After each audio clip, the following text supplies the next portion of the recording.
Tere! Kuidas sul see päikesevarjutuse periood on läinud? Milline looja oled sina, milline kogeja oled sina? Kas oled keegi, kes lihtsalt jälgib, lihtsalt on, maandab ennast läbi igapäevaste toimetuste ja lihtsalt jälgib, mis toimub tema sees ja tema ümber? Või sa oled selline, kes loob mingit rituaali, loob midagi, seob midagi sellega, et ehk läheb väga tehniliseks? Kumb looja sa rohkem oled? See näitab seda ka, et mis on sinu põhiloomus hetkel. Kas sa oled rohkem naisenergias looja või meesenergias looja? Kui sa oled rohkem tehniline, selline struktuurne, teadlik, võib-olla ka mingis mõttes natukene ka kontrolliv, eesmärgiga, et ma võtan oma elu ohjad enda kätte, siis oled sa rohkem meesenergias looja. Kui sa oled aga selline kulgeja, kogeja, selline passiivsem looja, teadlik, usaldav, lõõgastuses, lubamises, siis sa oled rohkem naisenergias looja. Pean tõdema, et ma võib-olla jätan sellise väga konkreetse mulje, kui tegelikult mulle meeldib luua naisenergias. Ja seda läbi aja. Ma olen naisenergias looja. On projekte, kus ma lülitan endas sisse sellise meesenergia, mis ongi sellised projektid, mis seda vajavad, mis seda nõuavad. Aga kui nüüd teha loodusega koostööd, näiteks kuu ja päikese ja maaga, planeet maaga, siis ma olen täielikult naisenergias looja. Ja kui ma olen lasknud lahti näiteks, ma unistan, ma tean, mida ma tahan, aga ma usaldan, et see ise nagu tuleb minu juurde, et see ise loksub paika minu elus nii või naapidi just õigel ajal, just siis, kui aeg on küps. Ma naudin sellist loomist, selles ei ole pinget, selles ei ole muret, hirmu, selles on lihtsalt teadmine, olemine, lahti laskmine, et loodus kannab. Ja ta ongi kandnud läbi elu. Ma isegi unustasin eile ära, et see päikesevarjutus on, kuigi sellest on väga palju räägitud. Alles täna ma vaatasin, et kui palju toredaid asju sellel päeval juhtus minuga.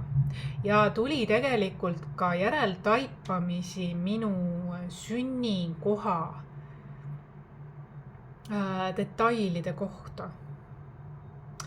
Õigemini, mida rohkem ma olen lõõgastuses, vaikuses, olemises, seda rohkem tuleb minuni vastuseid, mis väga tihtilugu on mitte ainult loovad minu hüvanguks, vaid ka kaitsvad minu ja minu inimeste osas.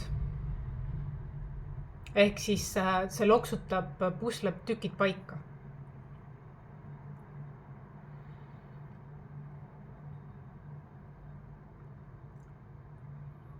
Kas pole mitte huvitav, et ma rääksin teile seda sünnikoha käiku? Jah, minu suurimad loomised, miks ma võtan väga rahulikult nendel päevadel, kui on õige päev nii-öelda, kui on see päev ja kõik on nii õhinal ja lähevad ja on nii, teevad rituaale just sel päeval. Miks mina just sellel päeval hästi lülitan ennast välja? Olen sellepärast, et tihtilugu minul üldsegi need protsessid käivad enne ja peale, tublisti enne ja peale, et ma juba enne seda, kas olen midagi teinud või siis ei ole, see määrab ära, mis on sellel originaalsel päeval siis juhtumas niikuinii, et siis on see lihtsalt nagu loksumas paika. ja kui ma olen teinud midagi, siis see järelmõju lihtsalt annab ka tunda heas mõttes.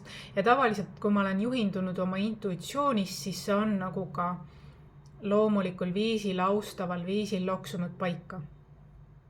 Kas pole mitte huvitav, et see on ju see päiksevarjutus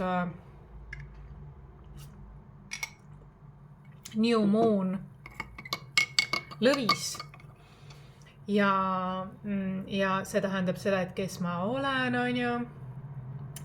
Enesekindlus, julge väljendus, oma peateel käimine, julgus, tugevus, vastupidavus.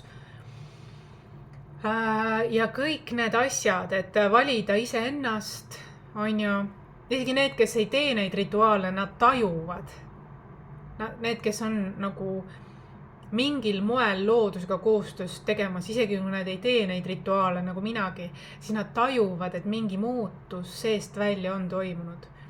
Ja nad tajuvad seda rahuga, mitte rassimisega. Ja vaata, et see ongi kõige rohkem sünergiline koostöö loodusega. Sa ei kontrolli, sa ei ole liiga tehniline, sa ei mõtle üle, sa ei muretse üle. Sa lihtsalt näiteks keskendud sellele, igapäevastele asjadele nagu endale toidu valmistamine, eks ju, liikumine, mõnikord ka lihtsalt olemine, mingid nipet-näpet, eks ju, ka planeerimine näiteks, või ühesõnaga, igalühel on need erinevad, või millegi asja vaatlemine või lugemine, et sellised lihtsad asjad või looduses viibimine, just need on need, mis iseeneslikult tulevad sinuni, kui sa oled sellele avatud. Pigem ma leian, et liigtehnilisus võib sulle isegi kahjuks tulla. Liigtehnilisus või et ma nüüd panen kõik paika ja nii mingu. See võib nii minna, aga palju sügavamat rahulolu pakkuvam ja alalisem on see, kui sa teed loodusega pingevabamalt koostööd. Ja usaldad ka. Sest mõnikord elu tahab sulle pakkuda rohkemat, kui sina arvasid, et väärib kontrolli või teemasid.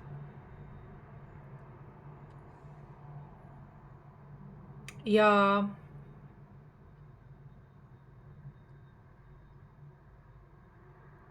ma rääkisin seda siis oma sünnikoha käigust ja kuidas seal siis mu kõvahäälselt minu sünnihetkel, eks ju, võitsin elu kätte, eks ju, tagasi enda kätesse, oma väe.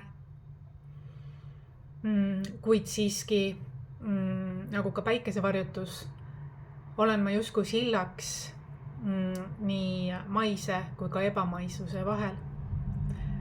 Just selle tõttu, aga see on muutunud mu tugevuseks. Ja ma räägin sellest julgusega. Jagan seda. Võiks isegi öelda, et vahel ma korrastan maist elu läbi selle, et ma lihtsalt tean.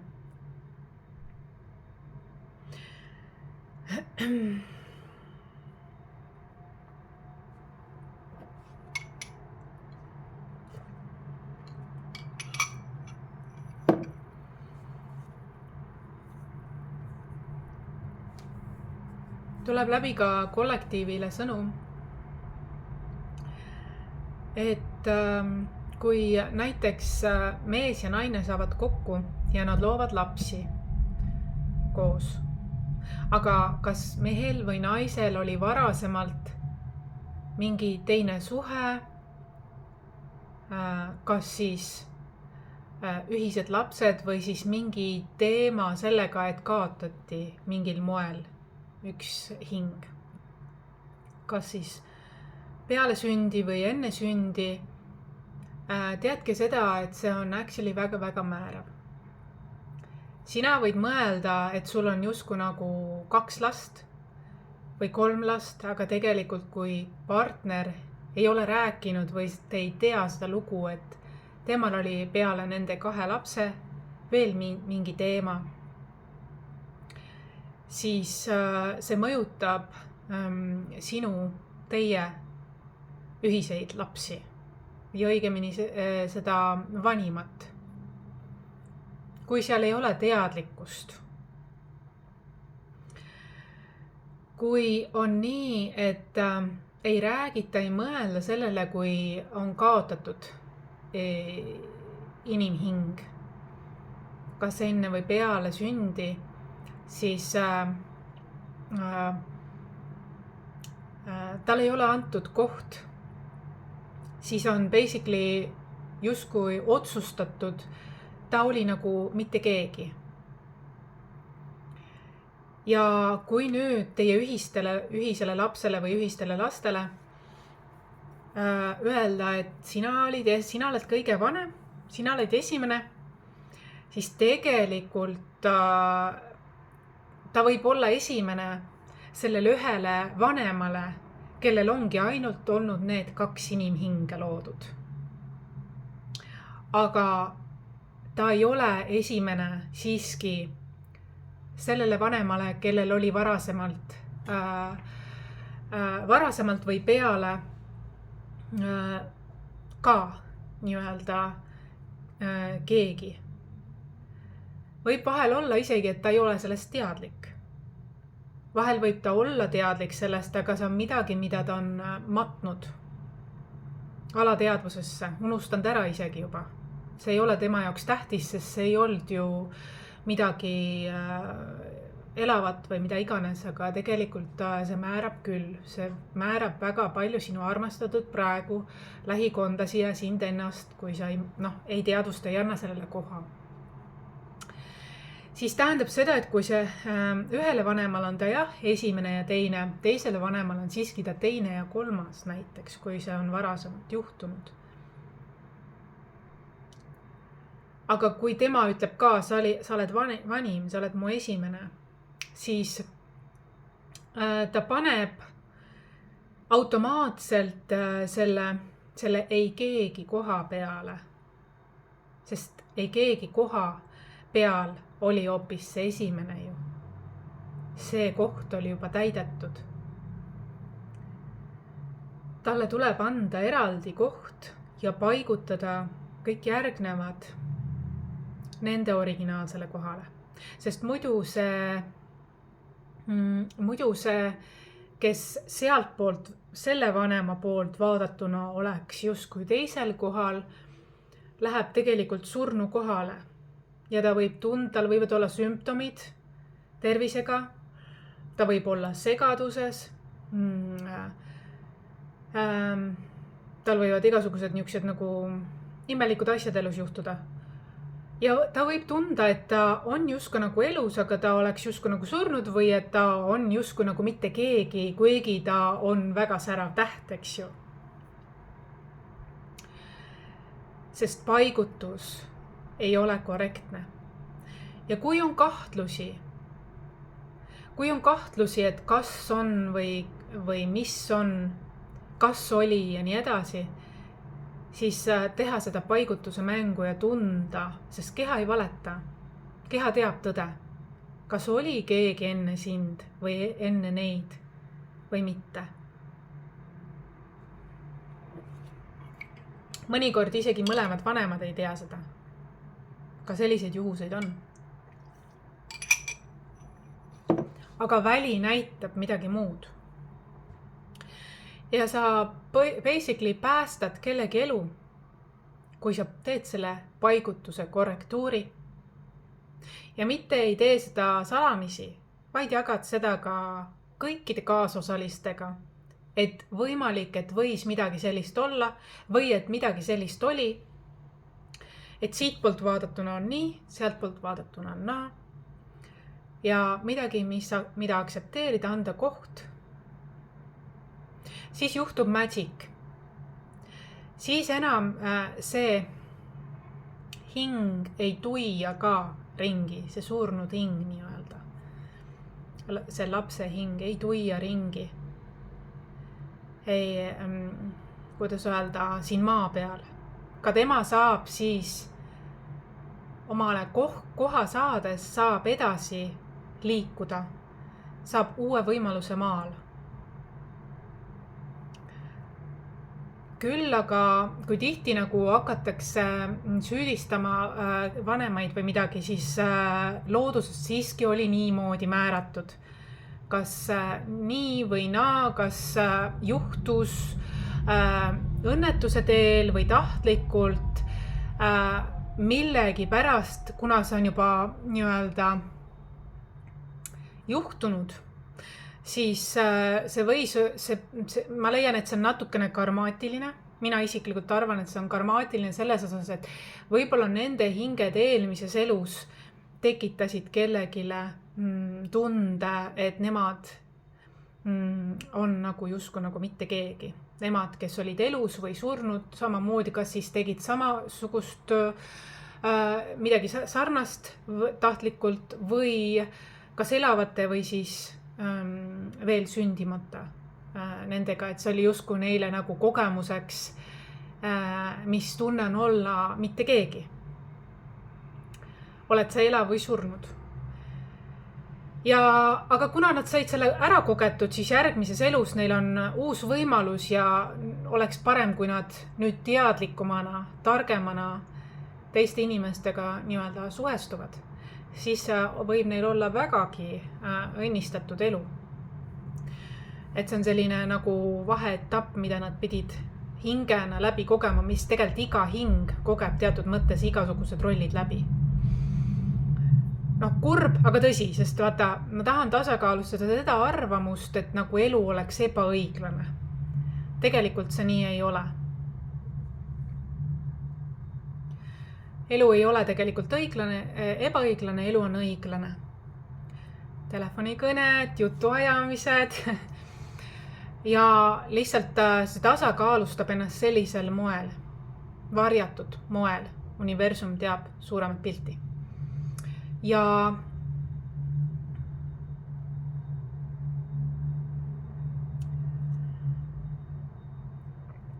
Aga kui teil anda koht, selline nähtamatule anda koht siiski, siis ta saab vabaneda, et ma ei ole enam mitte keegi, mind on nüüd märgatud. Ma olin oluline, mind on märgatud, isegi kui mind ei märganud minu vanemad või üks vanem, siis need lapsed, nemad said omale koha ja nemad nüüd märkavad mind ka, sest nad niikuinii märkavad. Energeetselt nemad tunnevad niikuinii, kui midagi on. Isegi kui keegi teine ei suuda seda seletada. Aga et panna seega välisesse maailma nagu tõlgendada on suureks abiks, kinnitavaks. Ja kõikide eluolu paraneb, vabaneb siin.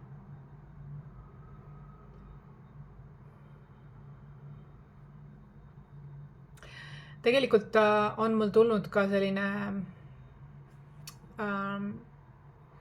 tagantjärgi selles käigust, ma ütlesin, seal oli üks Võsasti, kus oli originaalmaja lisahoone, mis ei olnud renoveeritud ja ta oli välja jäetud aedikust, sellest haigla aedikust. Ja mulle jäi mulje, nagu oleks midagi sealt surnutega seotud. Kas sinna viidi vanal ajal, kuidas öelda, surnud või need, kes didn't make it, need, kes ellu ei jäänud. Kuidagi mul jäi selline mulje, aga mis mind häiris seal juures, kui ma olin koha peal, häiris see, et see vana hoone on, kõrvalhoone on jah, sellest peahoonest aedikust välja jäetud, maha jäetud sinna ja ta tegelikult oli poolenisti elavate hingede nii-öelda aedikus ja seal oli laste mänguväljak kohe seal kõrval. Ma arvan, et seal elavad kindlasti lapsed, kes teispoolsusega on väga hea ühendus ja suhtlus.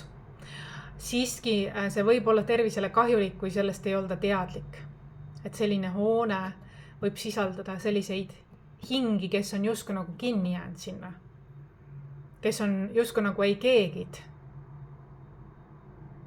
Justkui nagu prügi maja oleks, aga ei ole ju. teatud mõttes on see natukene nagu ohtlik, sellepärast selles ei ole teadlikkust. Kuid ma ei näinud, et see laps, kes seal mänguväljaku seal alal elab, et elav laps, et tal oleks igav või halb. Ma näen, et tal on tegelikult anne teispoolsusega suhtlemiseks, teiste hingedega, et tal ei ole kunagi nagu igav, aga hea on, kui seda teadvustatakse, et selline nagu portaal seal on ju nende kohe laste mänguväljaku kõrval. Hea, küll aga ma vabastasin selle teadlikkusega. Tähendab, mul automaatselt tuli midagi. Mingi anne on avaldunud. Puhastas selle portaali, vabastas selle portaali. Sest see oli mulle määrav koht, kus see oli. Ja arvatavasti sellepärast tegelikult mina olin ka justkui nagu surma ja elu vahepeal ja mina jäin ellu ja austusest selle vastu kuidagi minult iseeneslikult see tekkis. Ja mitte, et see laps nüüd tunneb ennast üksinda, kui seal on vabastatud see, vaid need hinged tunnevad ennast vabastatuna. Nad olid seal kinni, sest neid koheldi kui nii-öelda, isegi kui neid seal füüsiliselt ei ole, siis nende hingi koheldi nii. Et tekkis selline, nagu inimhing oleks asi. Aga iga inimhing, sündinud või sündimata, surnud või elav, on väärtuslik. Ja on vajalik iga kord paigutada, anda talle koht. See on väga oluline, see on austus, see näitab see, kuidas sa suhtud iseendasse, sa suhtud teistesse.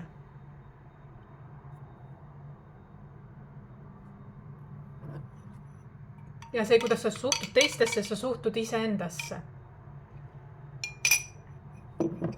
New Moon Leos on ka see, et enese väärtustamine on väga oluline.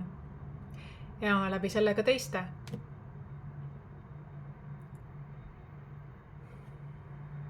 Ja selline päikesevarjutuse teema. Väga sügavalt selliselt, aga võib-olla eluline, praktiline nõu sulle selles osas ka. Nii, võtame siit neli sõnumit päikesevarjutuse kohta, mis tegelikult mille mõjud on veel kuni 28. august, ma usun, kuni järgmise täiskuuni. Võtame 1, 2, 3, 4, vali üks number ja ma võtan sulle ainult ühe kaardi, vaadata, mis on sinul nii-öelda kollektiivis siis tegelikult õhus või mis veel tahab lahti rullida sinu tähelepanu saada. Number 1. Number 1 on teine maja, ressursid, raha.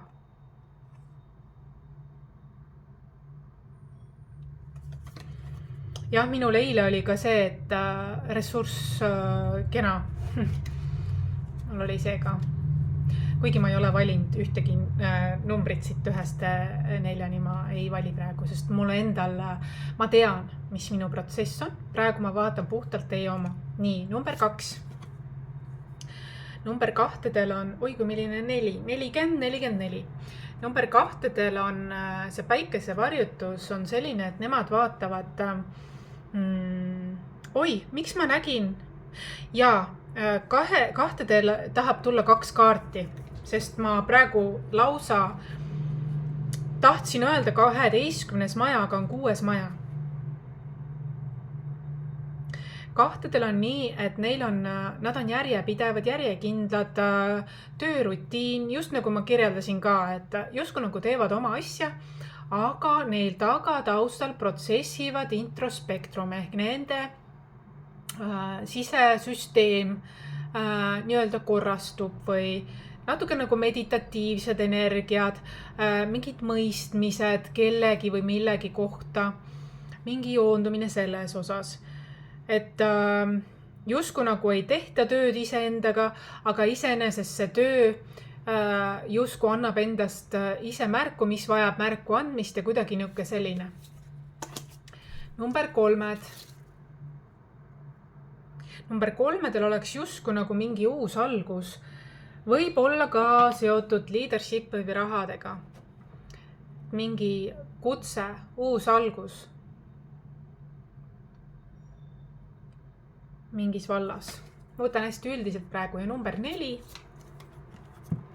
Number 4 tuleb avardu. Mingi ring on saanud täis ja avardu. Mine mugavustsoonis selles mõttes, ole uudishimulik, mis veel on võimalik siin elus. Tunne huvi, ole seikluslik, avasta mingeid uusi toite, uusi trajektoore, uusi võimalusi, uued inimesed, ole avatud ja suhtlusaldis, niisugune muhe olemine, samas enesekindel ja punktuaalne. Võta sihiks tõepoolest selline nagu avardumine, et see uus algus oleks selline just täpselt sinu teadlike valikute mõjus.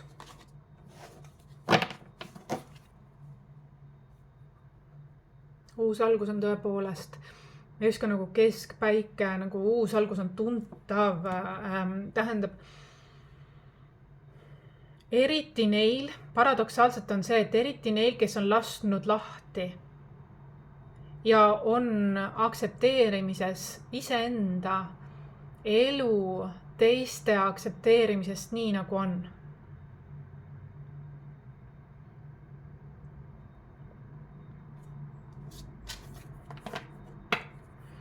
No minul on olnud ka selline taipamine, et ma mõtlen, kuigi mul vanem poeg tunneb väga huvi, et ma looksin lähisuhteid, paarisuhet, eks ju, küll muretseb siin ja nii. Tal endal isegi on kenasti kõik sellega, aga ta soovib südamest, et ka mina, aga ma olen väga töömeeleolus olnud, on ju, siin tööd palju teinud, pühendanud sellele. Ja kindlasti ma arvan, et ma tean, et minu uus partner varem või hiljem saabub minu ellu, kuid arvatavasti, temal on ka väljakutse natuke minuga, sellepärast, et minu selline tarmatee, minu ainuke karma on see, et kui ma ei jaga seda, mida ma olen õppinud teistega, sest see lihtsalt niivõrd palju aitab teistel edasi liikuda, inimkonnal, ühiskonnal edasi liikuda. Ja see tekitab mulle rõõmu, heaolu, see jagamine ja ühiste väärtustega inimeste leidmine. Aga ma olen 8. elude numbriga on nii, et ma olen väga abivalmis ja minuga koos olles on selline tekib teatud mõttes nagu mugavustsoon või selline mõnus ring või turvalisus või heaolu, mugavus, küllus, eks ju. Ja võib juhtuda nii, et see võib tekitada mugavustsooni, et teatud mõttes areng võib jääda seisma. Aga arvatavasti ma vajan kedagi, kes mõistab, mida ma teen, mis tööd ma teen, kuidas ma teen, ta austab ja väärtustab seda ja võib-olla, et ma ei oleks päästja rollis selles dünaamikas, vaid 2 indiviidi hoolitsevad oma tassi eest, ehk nad on leidnud selle armastuse eelkõige, mida nad on otsinud kogu elu, eelkõige iseenda seest ja siis on see koos olemine kuidagi selline hea ja kindlasti ma vajan kindlasti ka omaette aeg-ajalt vanema hingena aga kindlasti ma olen selline püsisuhte inimene, et kas kõik või mitte midagi. Aga see ongi see, et kuna ma olen natukene haruldane või teistsugune, kuidas ma töötan või suhtlen vanema hingena, siis jah, minu ellu kipuvad tulema minust täiesti erinevad siiski, kes on minust erinevad ja ma olen väga palju nendelt õppinud. Aga millegipärast ma ei tea, kas ma mõtlen, et võiks olla midagi sarnast. Sarnast selles mõttes, et ta mõistab mind, mida ma teen, ta austab seda ja ta leiab ka aega ja tema tegeleb ka tööga, mida tema armastab ja ta leiab aega ka iseendale ja meile mõlemale, just nagu mina seda teeksin, et see oleks minu jaoks niisugune nagu ideaalne ja ma nagu ei otsi abi, vaid ma mulle meeldib rohkem sõna elukaaslane kui abikaasa. Eesti keeles on selles mõttes ilusam sõna elukaaslane. Elukaaslane, see on palju ilusam sõna. Palju minu eluga võib-olla rohkem kokku minev. Aga ma tunnen, et mingid muutused on õhus ja ma tunnen, mida rohkem ma lihtsalt teen oma asja, et see on mulle väga lähedal, aga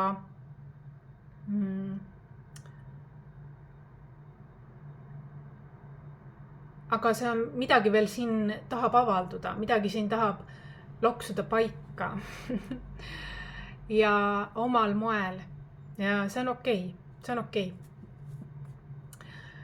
See on okei. Ja lõviportaaliga, mis siin see päikesevarjutus on ka see, et kunagi oli moes nii, et keegi tegi omale mingi köögi või mingi ühes stiilis ja ta tahtis, et näe, tule kuulu minuga, tee samasugune. Või et keegi ütles, et ma teen samasugune, sest ma tahan kuuluda.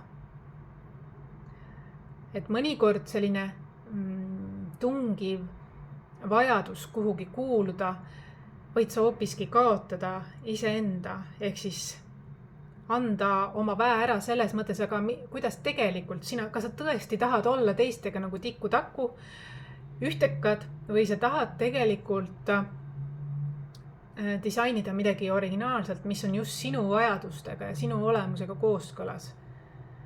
Et miks sa tahad olla ühtekas kellegiga?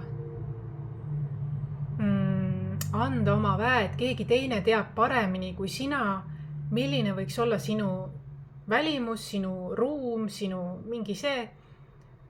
Kui sa võtaksid oma väe tagasi, siis sa teeksid, disainiksid, looksid enda elu ja oma keskkonna ja iseenda just selliselt, nagu sulle meeldib ja sulle sobilik ja sind rõõmustab ja sa tunned sellest teatud mõttes vastutust, pühendust, aga ka vabadust. Mina otsustasin, mina tegin. Näiteks kunagi ma käisin ise juba varakult tööl ja ma sain selle tõttu valida endale, osta endale ja valida ise endale riideid, mitte et mulle osteti. Selles oli vastutus, aga selles oli ka vabadus ja selles oli vägi. See meeldis mulle. See on ka võib-olla selle portaaliga seotud.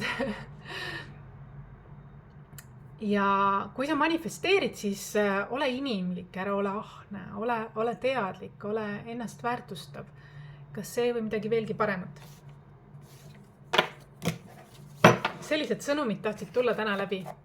Nüüd ma pean minema, sest mul on siin 1,100,000 SMS-i, Messengeri, kõnet. Mul ei ole ühegi video jooksul olnud nii palju tagatausta suhtlust, et ma hakkan nüüd otsast vaatama, mis mulle sinna siis saadeti ja tehti, et huvitav. Et ma ei kutsuks seda segajateks, ma näen lihtsalt, et energiad on liikuma läinud. Energiad, mis on võib-olla vahepeal olnud nii-öelda isegi omas ruumis protsessimisel, eks ju, ja nüüd on läinud selline avardumine tekkinud siin.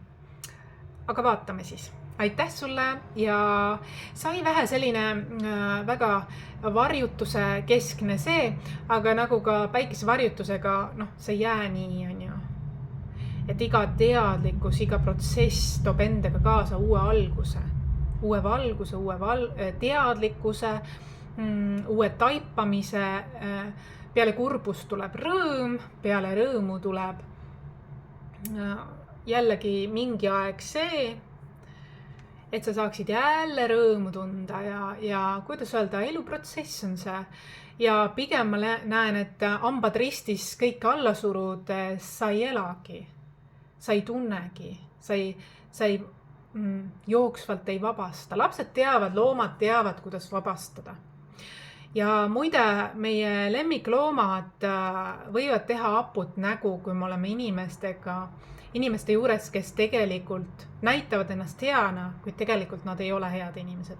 Meie lemmikloomad teevad haput nägu sellele. Seda on näha energeetiliselt. Nad võivad tolereerida, isegi mitte uriseda, aga nende näost on näha, et neil ei ole mugav selle inimesega.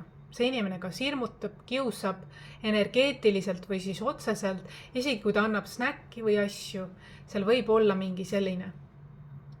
Osake näha, mis on tegelikkus illusioonivabalt. Ärge looge illusioone.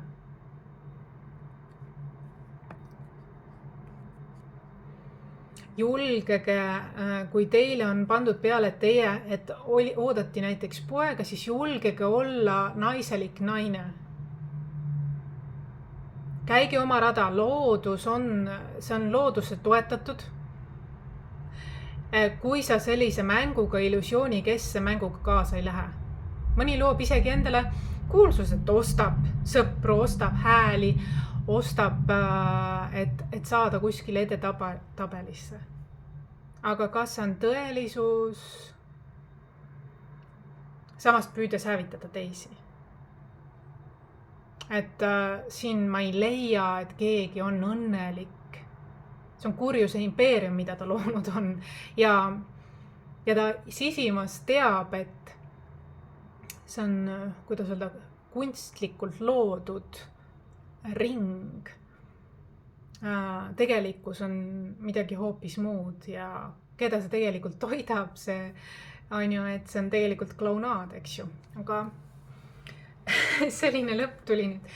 Aga Lõvi portaal on selline, et sa räägid asjadest nagu need on. Mina räägin asjadest siis, kui keegi on läinud liiga üleolevaks mingis osas. Ja ta arvab, et ta ruulib maailma ja kõikide teiste üle, kuid tegelikult siis tuleb ühisväljalt keegi, kes ütleb, et kuidas sellega lood on, et mis tegelikult on. Rahune maa. Et ole lahke.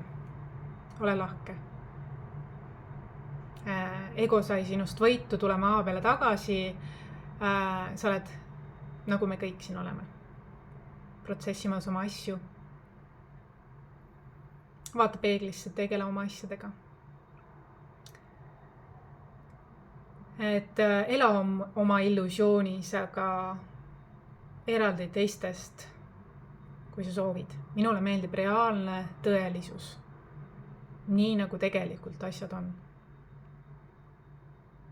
Ma olen seda juba eelmisest elust saati teinud, seepärast ma ka lapsena oskasin, nii olin ankurdunud oma identiteeti, et seda ei saanud nagu mingi mäng mulle peale pandi, ma ei läinud sellega kaasa. See ei töötanud minu puhul, võib-olla enamike inimeste puhul töötab. Minu puhul see nagu kohe üldse ei tööta.